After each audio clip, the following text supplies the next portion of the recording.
Bismillahirrahmanirrahim.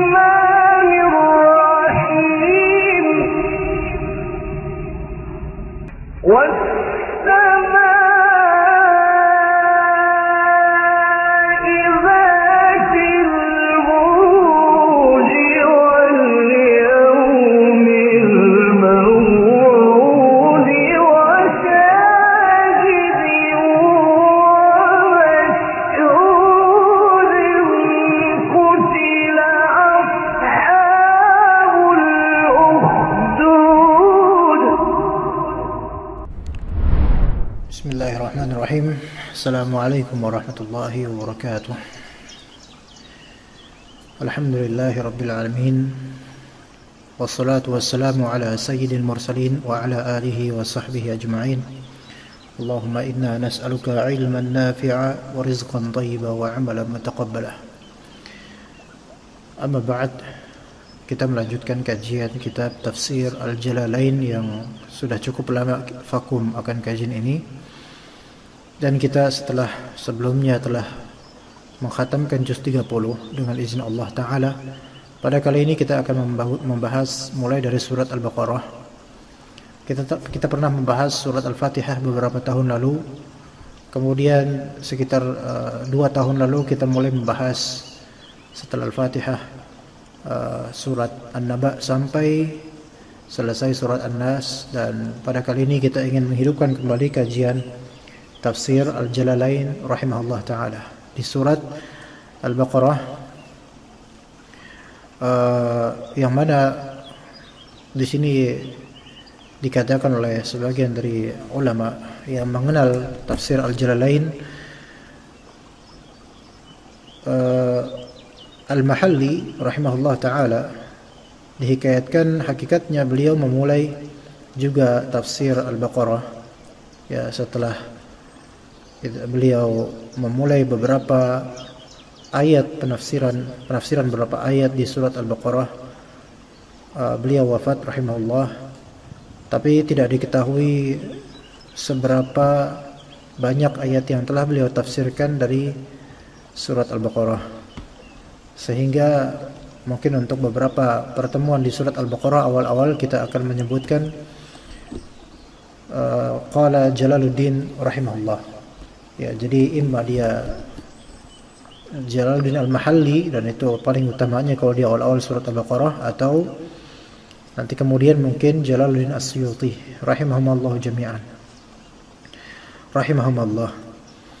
Di sini dikatakan suratul Baqarah madaniyatun mi'atani wa sit au 87 ayah.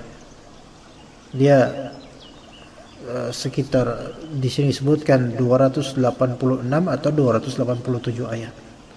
Ya, terjadi perselisihan di antara ulama dalam ilmu adadul ayah, yaitu jumlah ayat. Tapi kita tidak banyak fokus di situ ya. Juga kita tidak banyak fokus di qiraat, tetapi kita lebih memperbanyak fokus atau lebih fokus di masalah al-ma'ani dan al-fawaid yang bisa dicerminkan di kehidupan kita. Kita mulai. Bismillahirrahmanirrahim. Alif Lam Mim. Allahu a'lamu bimuradihi bidzalik. Alif Lam Mim. Kemudian di ta'liq untuk huruf muqatta'ah ini, Allahu a'lamu bimuradihi bidzalik. Itu Allah Subhanahu wa ta'ala lebih mengetahui, lebih mengilmui apa yang dimaksud dari Alif Lam Mim. Tapi pertanyaannya, apakah Alif Lam Mim memiliki murad atau makna atau maksud? Pastinya iya, karena Allah Ta'ala tidak akan mengucapkan dan tidak akan menurunkan wahyu kecuali pasti memiliki makna dan maksud. Tetapi di sini terjadi perselisihan pendapat antara ulama mengenai ahruf al-muqatta'ah yang ada di awal surat, di awal beberapa surat. Entah itu yang mufrad seperti qaf, nun, sad, ataupun yang ganda seperti hamim ya, atau yang bentuknya lebih dari 2 seperti alif lam mim, alif lam ra, kemudian di surat Maryam dan seterusnya. Para ulama sebagian mengatakan bahwasanya tiap-tiap itu memiliki makna yang bisa kita ambil riwayat makna tersebut dari kalangan salaf, di antaranya beberapa dari Khulafaur Rasyidin dan juga beberapa sahabat, di antara Abdullah bin Mas'ud dan Abdullah bin Abbas. Tapi selain dari beliau-beliau yang tadi disebutkan, ya tidak diriwayatkan para sahabat menyebutkan makna-makna dari huruf muqatta'ah ini. Dan pendapat yang paling rajih di kalangan sebagian ulama dan dinisbatkan bahwasanya pendapat keumuman salaf, bahwasanya ketika dihadapkan alif lam mim atau huruf-huruf muqatta'ah misalnya di awal surat, maka sebaiknya kita serahkan ilmu tersebut kepada Allah Subhanahu wa taala. Ya, sebagaimana disebutkan juga oleh Syekh Sulaiman Al-Jamal rahimahullah dan juga As-Sawi dalam hasyiatnya, bahwasanya mereka menisbatkan bahwasanya inilah yang rajih dan ini yang sesuai dengan bagaimana mazhab salaf dalam bersikap terhadap huruf muqatta'ah. Maka Allahu a'lamu bimuradihi bidzalik. Allah taala lebih mengetahui tentang maksud dari huruf-huruf ini. Dan itu yang paling selamat memang dibandingkan kalau kita kemudian menafsirkan, walaupun memang ada riwayat yang sahihah dari beberapa sahabat, ya, disebutkan dalam kitab misalnya Jami'ul Bayan, atau disebut juga tafsir At-Tabari, dengan lengkap di setiap dari huruf muqatta'ah ini, di setiap surat-surat yang berawal dengan huruf muqatta'ah ini. Kemudian kita lanjutkan, kata di sini disebutkan dzalika ay hadza al-kitabu alladhi yaqra'uhu Muhammad la raiba syakka fihi annahu min 'indillah wa jumlatun nafi khabarun mubtada'uhu dzalika wal isharatu litta'zim hudan khabarun tsanin hadin lil muttaqin as-sairina ila taqwa bimtithalil awamiri wajtinabin nawahi littiqaihim bidzalika an-nar. Ayat kedua dari surat Al-Baqarah yang mulia, dzalika ay hadza. Dzalika ditafsirkan hadza, dan ini adalah tafsiran keumuman ulama tafsir, dan ini tafsiran yang sahih. Dzalika ditafsirkan dengan hadza. Dzalikal kitab. Maka dzalika di sini dza itu isim isyarah. Ya, di sini ada dzalika dan dza ismul isyarah. Dan dia menjadi mubtada, isim isyarah, dza menjadi mubtada. Kemudian lam, dzalika lam lil bu'd, untuk menunjukkan isyarat jauh itu, ya. Pada asalnya begitu, ya. Wal kaf, dzalika kaf harfu khitab, disebut harfu khitab. Huruf yang menunjukkan tentang mukhatab, tentang mukhatabah, tentang perkataan terhadap seseorang atau suatu pihak. Maka di sini dzalika anta, ka di sini harfu khitab. Ai hadza, yakni ditafsirkan dzalika, ditafsirkan hadza. Ya, dzalika ditafsirkan hadza. Sebagaimana nanti akan disebutkan dzalika wal isyaratu bihi li ta'zim. Kenapa? Ini jawabannya ada di dalam tafsirin ini. Kenapa dzalika ditafsirkan hadza? Ya. Kenapa dzalika? Artinya kan itu untuk isyarah lil bu'd. Tetapi tafsirannya adalah isyarah lil qurb. Ya, kenapa begitu? Al isyaratu bihi li ta'zim. Menunjukkan ta'zim. Menunjukkan ta'zim. Disampaikan oleh As-Sawi, Al-Qur'an wa in kana qariban minna illa annahu marfu'ur rutbati wa 'azimul qadar. Al-Qur'an walaupun dekat dengan kita, ya, tetapi rutbahnya, kemuliaannya tinggi, ya, sangat agung. Makanya Allah Ta'ala menyebutkan ayat ini dengan mengatakan dzalikal kitab, seolah-olah jauh karena keagungan Al-Qur'an. Padahal Al-Qur'an ada di tengah-tengah kita, ada di depan kita. Ada apa yang antum baca di depan mata antum. Dzalika ay hadza al-kitabu alladhi yaqra'uhu Muhammad. Dzalikal kitab. Al-kitabu alladzi yaqra'uhu Muhammad. Yaitu kitab yang dibaca oleh Nabi Muhammad alaihi salatu wassalam. Maka di sini Alkitab ditakhsis oleh Jalaluddin rahimahullah, ditakhsis oleh beliau menjadi Alkitab yang dibaca oleh Nabi Muhammad sallallahu alaihi wasallam, yaitu Al-Qur'an. Ya. Bukan selain dari apa yang dibaca oleh Nabi Muhammad SAW. Dan yang dibaca di sini maksud adalah dibaca dengan lisan, dengan melafalkannya. Bukan dibaca dengan ada lauh atau tulisan kemudian Rasulullah membacanya, bukan. Tapi Rasulullah melafalkannya dengan bacaan. Maka keluar dari pengkhususan ini kitab-kitab yang dibaca oleh nabi-nabi sebelum Rasulullah SAW, sebelum Muhammad SAW, seperti Taurat dan Injil. Berarti maksud dari dzalikal kitab ini, hadzal kitab, yakni Al-Qur'an. Ya, hadzal Qur'an la raiba, yaitu la syakka. Artinya apa? Raib dan syak artinya keraguan. Walaupun raib ini lebih mencekam dibandingkan syak. Karena raib adalah asyak ma'a tuhmah.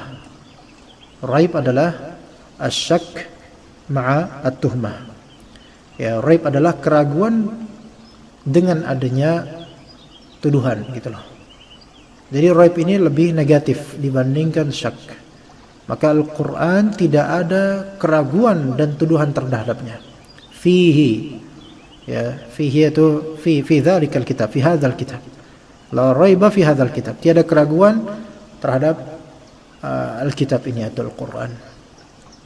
Tiada keraguan dalam hal apa? Ya, tiada keraguan dalam hal Al-Quran. Namun dalam konteks apa? Dalam konteks kenyataan annahu min indillah. Bahwasanya Al-Quran dari Allah Subhanahu wa taala. Al-Quran dari Allah Subhanahu wa taala. Tiada keraguan. Baik. Sampai sini kemudian kita akan bertanya. Kalau ternyata kenyataan dan memang ini terjadi, banyak sekali dari manusia meragukan Al-Quran. Ya. Kenyataan yang terjadi, manusia meragukan Al-Quran. Orang-orang kafir Quraisy, orang-orang Yahudi Nasara, orang-orang Buddha, ateis dan seterusnya, dari orang-orang kafir.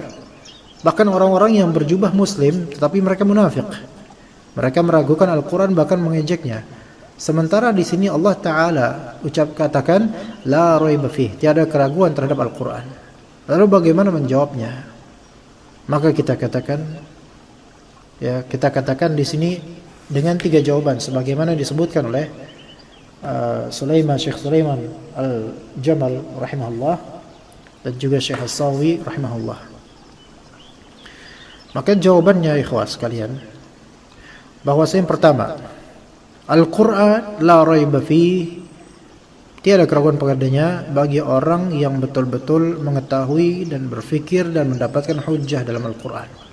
Maka dia tidak akan ragu ketika dia berfikir betul-betul terilhami, ya, dan bertafakkur dan melihat hujjah dalam Al-Quran, dia tidak akan ragu kemudian kalau ini pasti dari Allah. Itu yang pertama. Atau yang kedua, maka yang kedua di sini katakan bisa dimaknai la raiba di sini, la raiba fi, dia adalah khabar, ya, dia adalah khabar tetapi ma'nahu an-nahi. Khabar tapi maknanya adalah larangan, yaitu la raiba fi, tiada keraguan padanya, artinya jangan kamu ragu terhadapnya. Ini penafsiran kedua. Ya, artinya di sini la raiba fi, yaitu larangan ragu terhadap Al-Quran.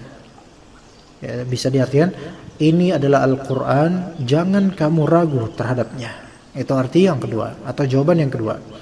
Atau bisa jawaban yang ketiga, bahwasanya la raiba fihi ini dikhususkan untuk orang-orang yang beriman. Adapun bagi orang-orang yang tidak beriman, maka kata Allah Subhanahu wa taala, ulaika kal an'ami bal hum adall. Mereka seperti binatang-binatang ternak, bahkan mereka lebih sesat daripada binatang ternak. Ketika mereka lebih sesat dari binatang ternak, maka bagaimana mungkin mereka bisa mengilmui Al-Quran sehingga mereka meragukan Al-Quran? Baik, kemudian wa jumlatun nafi khabarun. Jumlah nafi yaitu la raiba fi itu adalah khabar. Mubtada'uhu dzalika. Mubtada'nya adalah dzalika. Wal isyaratu bihi litta'zim, dan isyarah dzalika ya ismu isyarah dza itu litta'zim, untuk mengagungkan Al-Qur'an ini. Kemudian kata Allah Subhanahu wa taala huda. Hudan lil muttaqin. Hudan khabarun tsanin hadin. Hudan ini adalah khabar kedua. Sebelumnya khabar yang pertama apa? Khabar yang pertama adalah jumlah atau kalimat nafi yaitu la raiba fi. Ini khabar pertama, mubtada'nya dzalika. Khabar tsani adalah huda. Kemudian lil muttaqin. Huda di sini hadin yaitu rasyid. Ya. Yang memberi petunjuk, menjelaskan, sebagai penjelas, sebagai pemberi hidayah, sebagai hidayah bagi orang-orang yang ilmuttaqin, orang-orang yang bertakwa. Siapa itu al-muttaqin? Dikatakan oleh Jalaluddin rahimahullah, as-sairina ila taqwa bimtithalil awamiri wajtinabin nawahi. Itu orang-orang yang berjalan menuju ketakwaan atau yang menetap dalam ketakwaan dengan cara apa? Dengan cara bimtithalil awamir. Satu, imtithalul awamir yaitu melakukan hal-hal yang diperintahkan dengan maksud apa? Dengan maksud taqarrub ilallah. Jadi imtithalul awamir bukan sekedar fi'lul ma'murat atau fi'lul ma'mur.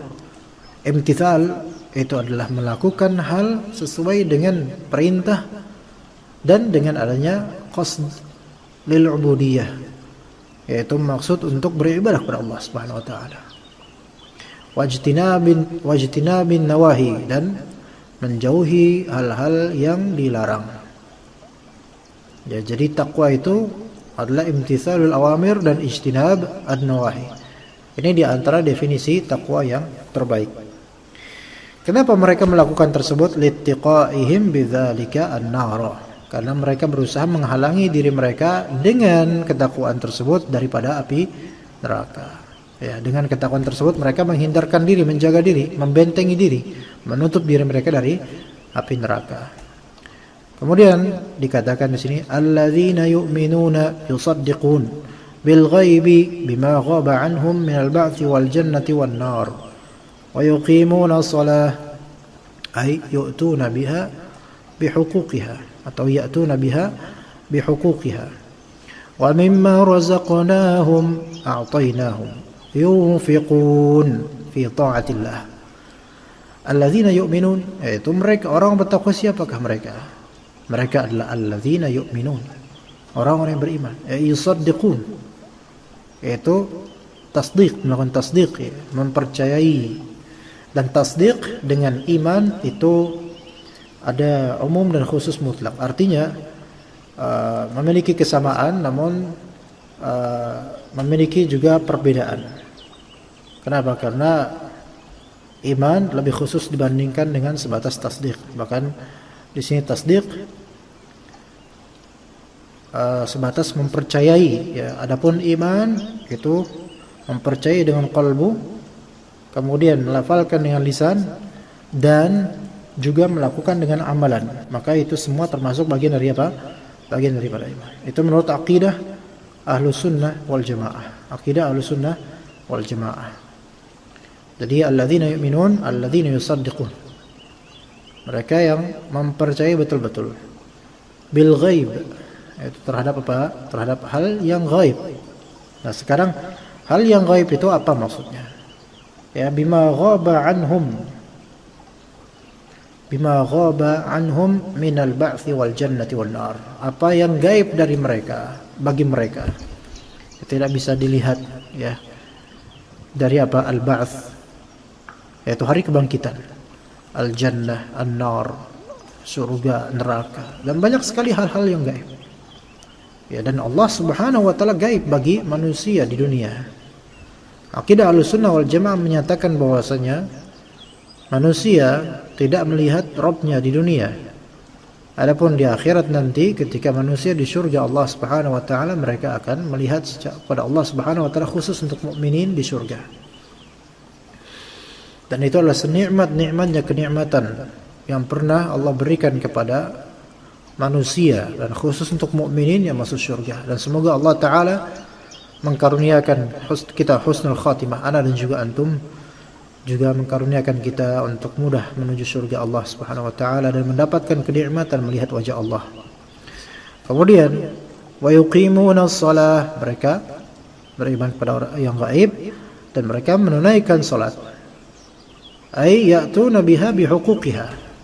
Ya, mereka menunaikan itu dengan mereka menunaikan salat bihuquqis shalah, dengan hak-hak salat. Jadi tidak sebatas yang penting sembahyang kata orang-orang. Ya, tidak sebatas seperti itu. Melainkan namanya iqamatus shalah. Ya. Itu bukan sebatas salat, melainkan harus menunaikan hak-hak salat. Ya, hak-hak salat itu ada dua. Imma hak zahir, imma hak batin. Ya, imma hak zahir dan hak batin. Hak zahir yaitu berarti harus menunaikan hak zahir, berarti menunaikan apa? Rukun-rukun salat, syarat-syarat salat atau syarat sahnya salat. Dan apa yang disunnahkan dalam salat seperti doa istiftah. Dan juga doa dan juga lafal-lafal bacaan dalam ruku', sujud, menurut jumhur ulama itu sunnah. Ya.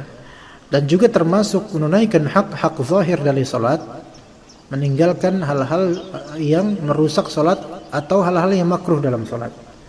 Ya, seperti banyak gerak tapi tidak merusak salat, itu ditinggalkan, maka itu menunaikan hak salat secara sunnah. Kemudian ada juga penunaian hak salat secara batin. Penunaian hak salat secara batin.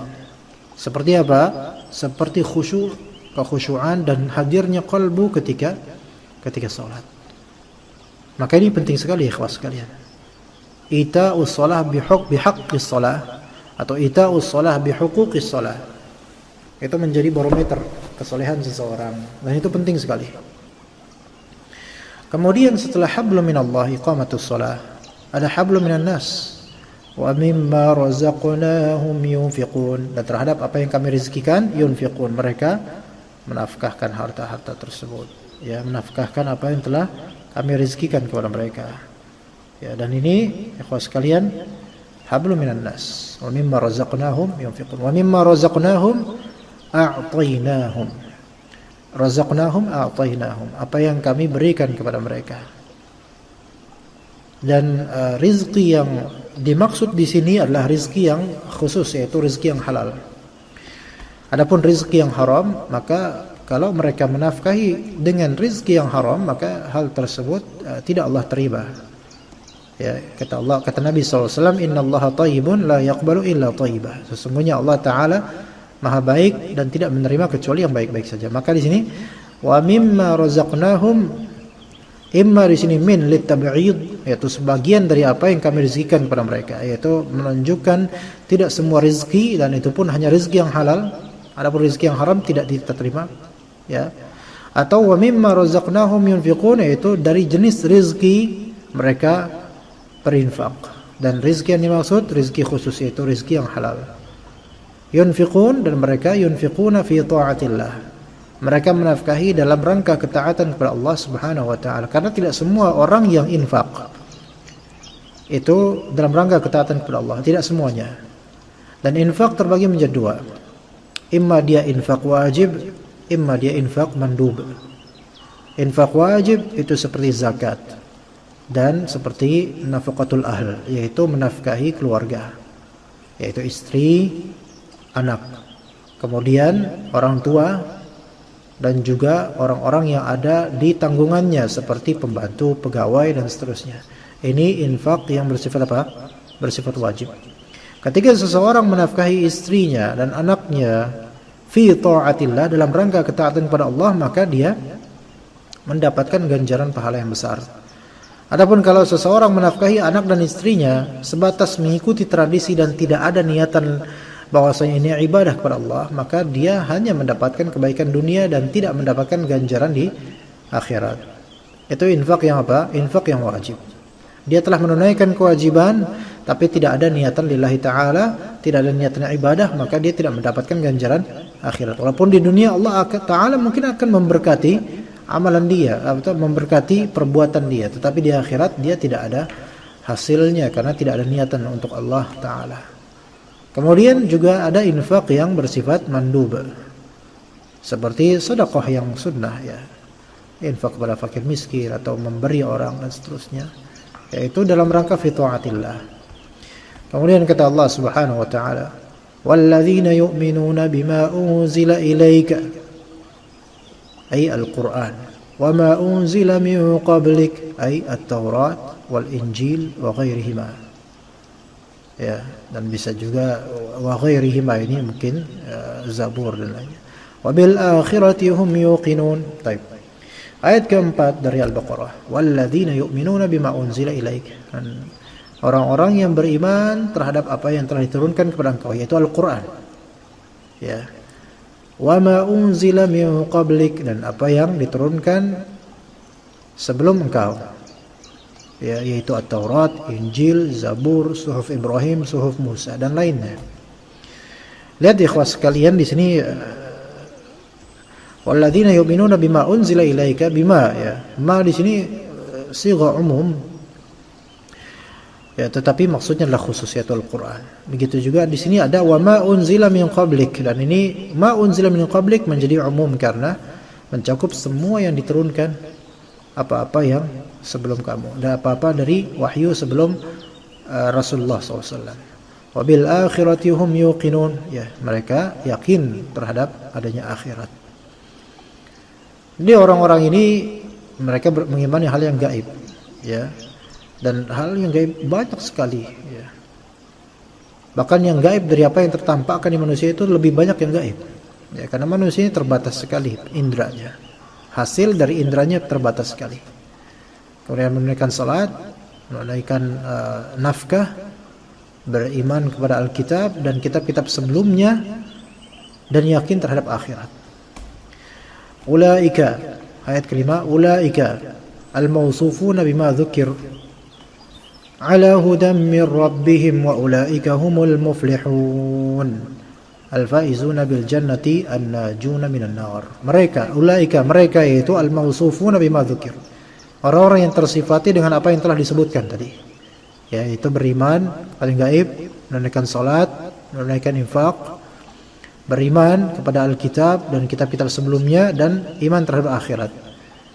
Ala hudam min rabbihim, di atas petunjuk dari Rabb mereka. Wa ulaika humul muflihun, dan mereka adalah orang-orang yang muflihun, orang-orang yang beruntung. Al-muflihun ditafsirkan di sini al-faizuna bil jannati wan najuna minan nar, yaitu orang-orang yang menang dengan jannah. An-najuna minan nar, selamat daripada api neraka. Jadi ketika manusia menerapkan iman terhadap Allah Ta'ala dan segala hal yang gaib baginya ketika diwartakan dalam Al-Quran Sunnah, kemudian menaikkan salat dengan baik, infak dengan benar, iman kepada Alkitab dan juga kitab-kitab sebelumnya, dan beriman kepada hari akhir, akan menang suatu saat nanti dengan Allah berikan al-jannah, juga selamat dari api neraka. Kata Allah Subhanahu wa taala, "Faman zuhziha 'anil nari wa udkhilal jannata faqad faz." Barang siapa yang diloloskan dari neraka dan dimasukkan ke surga, maka dia telah menang, muflih, ya. Juga disebutkan qad aflahal mu'minun, orang-orang mukminun mereka beruntung, mereka menang. Kemudian juga kata Allah Subhanahu wa taala, "Innalil muttaqina mafaza." Untuk orang-orang bertakwa ada kemenangan tertentu. Maka disebutkan juga di Al-Qur'an, di Al-Baqarah ini, dia dzalikal kitabu la raiba fihi hudal lil muttaqin. Al-muttaqin mereka adalah orang-orang ini yang disebutkan dengan kriteria yang tadi kita telah pelajari. Kemudian di ayat ke-6, "Innal ladzina kafaru ka Abi Jahlin wa Abi Lahbin wa nahwihima." Abi Lahab, ya, wa nahwihima sawa'un 'alaihim a'anzartahum bitahqiqil hamzatain wa ibdal tsaniyati alifan wa tashiliha wa idkhali alifin bainal musahalati wal ukhra wa tarkihi am lam tunzirhum la yu'minun li'ilmillahi minhum dzalika fala tatma' fi imanihim wal inzaru i'lamun ma'a takhwifin. Baik. Ayat ke-6 kata Allah Subhanahu wa taala, innal ladzina kafaru, sesungguhnya orang yang kafir. Siapa mereka? Contoh, ka Abi Jahlin wa Abi Lahab wa nahwihima, seperti Abu Jahal, Abu Lahab dan semisalnya. Pokoknya orang-orang yang murni kafir mereka tuh. Murni kafir, murni tidak percaya, murni tidak, dan penentangan mereka zahir. Bukan orang-orang munafik, mereka memang kafir keras. Mereka yang menyatakan diri mereka kufur gitu loh. Maka kata Allah Subhanahu wa taala, sawa'un 'alaihim a'anzartahum. Sama saja bagi mereka. A'anzartahum am lam tunzirhum la yu'minun. A'anzartahum, entah engkau memberikan peringatan pada mereka ataupun tidak, mereka tidak beriman. Maka dikatakan oleh Jalaluddin rahimahullah, anzartahum, untuk anzartahum di sini sebenarnya ada 5 qiraat. Ada 5 qiraat dalam qiraat Ashr itu, ada 5 qiraat, 5 model, tapi kita tidak fokus di situ ya. Ada yang membaca anzartahum dengan tahqiq 2 hamzah tersebut. Ya, ada juga dengan anzartahum atau anzartahum ya, dan seterusnya. Tapi kita tidak fokus di qiraat karena ana bukan ahli al-qiraat ya, wallahu a'lam. Am lam tunzirhum la yu'minun li'ilmillahi minhum bidzalik, atau li'ilmillahi minhum dzalik. Allah Ta'ala telah mengetahui mereka-mereka ini hal seperti itu. Mereka mau dikasih tahu atau mau dikasih tahu, tetap aja mereka tidak beriman. Apakah ayat ini menunjukkan bahwasanya Rasulullah SAW tidak diperintahkan untuk memberikan inzar? Maka kita katakan bukan. Tetap Rasulullah SAW diperintahkan untuk memberikan inzar. Kata Allah Subhanahu wa taala, "Wa anzir 'ashiratakal aqrabin." Berikanlah peringatan. Ya, berikanlah peringatan kepada keluargamu yang terdekat. Kemudian juga Rusulan mubasysyirin wa mundzirin. Para rasul itu tugas mereka memberikan bisyarah, kabar gembira, dan memberikan inzar, peringatan. Ya, itu tugas mereka. Maka ayat ini bukan menihilkan peran atau tugas Rasulullah SAW memberikan inzar, karena para rasul itu tugasnya ya adalah ya, tabsyir dan juga inzar. Lalu untuk apa ayat ini Allah Ta'ala sebutkan? Kenapa Allah Ta'ala berkata sawa'un 'alaihim anzartahum am lam tunzirhum? Yaitu fala tatma' fi imanihim, supaya kamu tidak tamak atau tidak toma', yaitu tidak terlalu berharap terhadap keimanan mereka, karena keimanan pada asalnya itu masalah qalbu, dan itu Allah Ta'ala yang mengatur. Nah, sebagian dari orang-orang kafir mereka bebal, maka jangan terlalu berharap akan keimanan mereka. Berdakwalah, berikan bisyarah, berikan inzar, tetapi jangan terlalu berharap terhadap orang-orang kafir bahwa mereka pasti akan beriman. Tidak, karena kadang-kadang ada yang beriman dan ada yang bebal, tidak mau beriman. Wal inzaru i'lamun ma'a takhwif. Inzar adalah i'lam, memberitahu dengan adanya takhwif, yaitu ada tarhib, ya, membuat rasa takut dengan ada ancaman dan seterusnya. Itu inzar. Ya, itulah inzar. Jadi inzar itu apa? I'lamun ma'a takhwif, memberitahu sesuatu dengan adanya hal-hal yang mengancamnya, seperti neraka, hukuman di dunia, hukuman di akhirat, su'ul khatimah dan seterusnya. Itu semua inzar. Ya, jadi diperhatikan di sini perbedaan antara inzar dan bisyarah. Walaupun pada asalnya bisyarah itu adalah segala kabar yang membuat raut wajah itu berubah. Nah, itu bisyarah. Ya, tetapi biasanya bisyarah dimaknai sebagai apa? Sebagai hal-hal yang menggembirakan atau kabar yang menggembirakan, ya. Kemudian ikhwas sekalian rahimakumullah, dilanjutkan di ayat ke-7, dan ini insyaallah terakhir untuk pertemuan ini insyaallah taala. Khatamallahu ala qulubihim taba'a 'alaiha wastawthaqa fala yadkhuluha khairun. Bisa juga fala yadkhulaha khairun.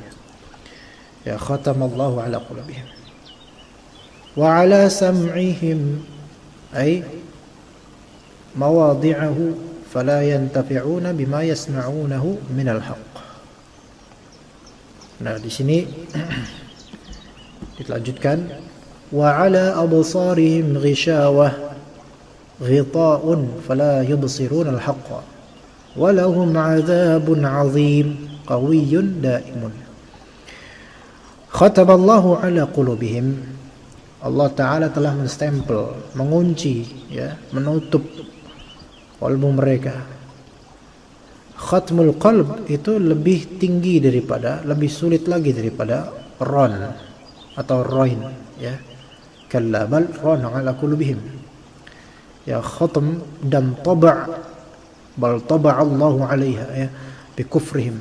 Jadi khatm dan taba' itu benar-benar terkunci dia. Ini yang paling level paling sulit menerima kebenaran. Khatamallahu ala qulubihim. Allah kunci hati mereka, kunci, ya, taba'a 'alaiha wastawthaqa, dikunci, digembok, diikat, ya. Fala yadkhuluha khairun. Maka kebaikan dari wahyu Allah Ta'ala kepada Rasulnya itu tidak akan masuk kepada hati mereka. Kendatipun secara zahirnya jantung mereka berdenyut, iya. Wa ala sam'ihim, pendengaran mereka juga begitu, padahal mereka bisa dengar. Ai mawadhi'us sam', ya. Yaitu mereka tidak bisa mendengar kebenaran. Artinya fala yantafi'una bima yasma'unahu minal haqq. Mereka tidak mengambil manfaat, tidak mendapatkan manfaat terhadap apa yang mereka dengar dari kebenaran. Karena apa? Ya, karena sebabnya di awal adalah khatamallahu ala qulubihim, karena sama' itu adalah salah satu, bahkan dua alat yang bisa maklumat masuk ke dalam diri seseorang. Tapi mereka tidak mendapatkan manfaat dengan maklumat yang mereka dengar. Ya, ini keadaan orang-orang yang telah Allah Ta'ala tutup kalbunya. Na'udzubillah min dzalik. Ya, kemudian wa 'ala absarihim ghishawah. Dan terhadap penglihatan mereka ada ghishawah, yaitu ghita', penutup. Fala yubsiruna al-haqq, sehingga mereka tidak bisa melihat kebenaran. Na'udzubillah. Ya, jadi penglihatan yaitu mata mungkin terbuka, mata, ya. Tapi untuk masalah kebenaran mereka tidak bisa menerimanya, walaupun kebenaran itu seperti matahari di depan dia, terlalu terang, mereka tidak menerima bahwa itu matahari. Na'udzubillah. Dan itu khawatirnya banyak orang terjangkit penyakit seperti ini di zaman sekarang. Walahum 'adzabun 'adzim. Dan bagi mereka, untuk mereka apa? Azab yang azim, azab yang azim, azab yang qawiyyun daim, azab yang sangat kuat dan bersifat konstan, terus menerus. Dan ini berbahaya sekali, na'udzubillah. Ketika antum sakit sekali aja, suatu penyakit yang sangat keras, anggaplah penyakit tersebut mah yang sangat kuat penyakit mahnya. Jika itu hanya sehari 2 hari, mungkin antum bisa bersabar. Namun bagaimana dengan penyakit yang menimpa antum, na'udzubillah, semoga antum, kita dilindungi oleh Allah Ta'ala dari penyakit yang menimpa setiap hari sampai akhir hayat, dan itu bertahun-tahun, na'udzubillah. Ya, azab misalnya, itu azab. Kalau misalnya itu azab, bukan sebatas ujian, bisa jadi azab, mana sakitnya sangat dahsyat dan juga terus menerus. Bagaimana? Azabun azim qawiyyun daim, azab yang kuat dan sifatnya terus menerus. Ya, mengerikan, ya. Kita baru sedikit aja kena penyakit itu kadang sudah mengeluh. Tapi bagaimana dengan azab yang bersifat konstan?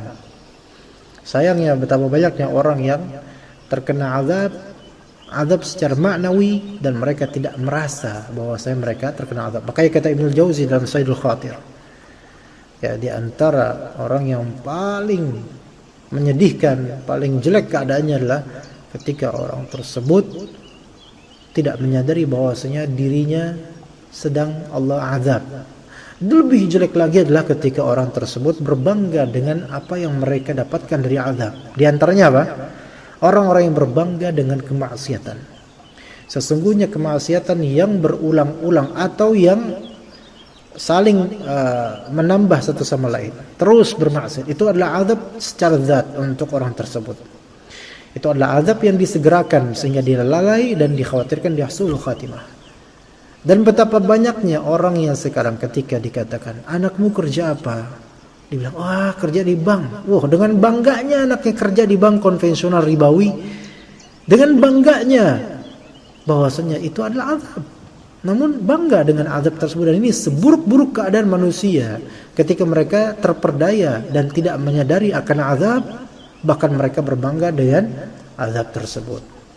Maka ikhwas sekalian rahimakumullah, memang konteksnya ini untuk orang-orang kafir. Tapi jangan sampai kita menyerupai orang-orang kafir yang tidak merasa mereka mendapatkan azab. Itu di dunia dan bisa juga dan pastinya di kubur nanti, lebih-lebih di akhirat. Walahum azabun azim. Kalau di dunia mungkin azabnya masih mungkin stabil, kadang kuat, kadang menurun azabnya. Tapi di akhirat, semakin hari di neraka itu semakin pedih azabnya, pasti itu pasti. Dan itu pun abadan, selamanya, khalidina fiha abada. Adapun di jannah, orang-orang beriman, dan semoga Allah Ta'ala perkenankan kita menjadi orang beriman sampai akhir hayat dan sampai ke surga Allah Ta'ala. Itu ketika orang-orang beriman di surga, makin lama di surga makin nikmat, makin hari makin nikmat. Maka ikhwas sekalian, berharaplah kepada Allah Subhanahu wa taala agar Allah memudahkan kita untuk menuju surga Allah, dan berusahalah menuju surga Allah Subhanahu wa taala. Innaka kadihun ila rabbika kadhan famulaqih. Sesungguhnya engkau sedang berusaha menuju Rabbmu, ya, dengan suatu usaha, dengan sekerah daya. Famulaqih, maka engkau akan menemui amalan tersebut atau menemui Allah Subhanahu wa taala. Semoga apa yang disampaikan bermanfaat untuk Anda dan juga antum. Jazakumullah khairul jazaa. Wassallallahu ala nabiyina Muhammad wa ala alihi wa sahbihi ajma'in. Subhanakallahumma bihamdika asyhadu an la ilaha illa anta astaghfiruka wa atubu ilaik. Wassalamu alaikum warahmatullahi wabarakatuh.